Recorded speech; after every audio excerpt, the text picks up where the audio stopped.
Chapter 11. The Devil's Trademark. John and I were returning home from a business trip one day when we witnessed some cruel businesses. A boy named Bill was trying to leap a reluctant pony over a gate that was too high for him.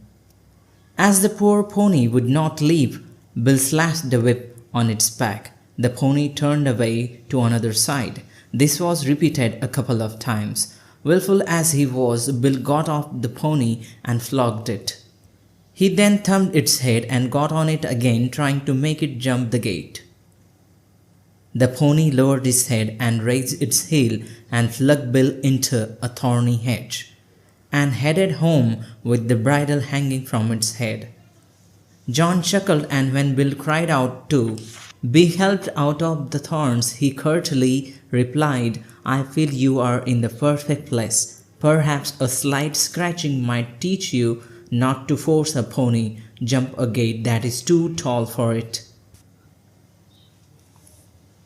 We rode away, and on our way we went to Bill's home, and John met his father, Farmer Bushby.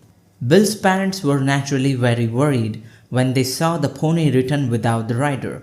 Farmer Bushby was on his way to go on looking for his son. However, when John told them what had happened, the farmer decided to stay back home. John also informed him that his son was not hurt seriously in any way, and so he thought it best to let the lad learn his lesson. Bill's father told John that this was not the first time his lad was misusing animals. When we reached home, John told James about the incident, and they both had a hearty laugh. Then James said, "I knew Bill at school. What a bully he was.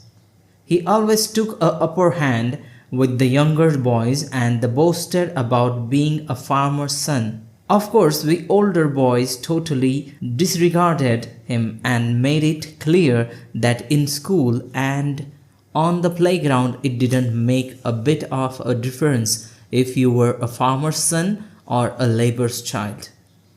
James continued to narrate an anecdote. "One afternoon I caught Bill torturing flies at the large school window. He was catching flies and tearing away their wings.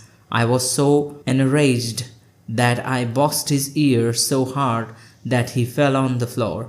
He created such a scene that the children and our master came running to see what the matter was. Honestly and courageously, I told the master that I had boxed his ear and the reason I had done so. When the master saw the poor flies that were crawling about helplessly, he was red with rage. However, he did not reprimand Bill further, as he was already lamenting exhibiting his cowardice, but I shall always remember what he said that day.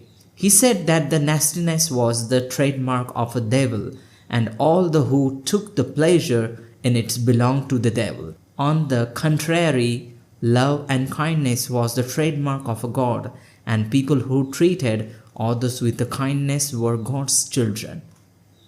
Love and kindness are also the basic principles that were taught in any religion.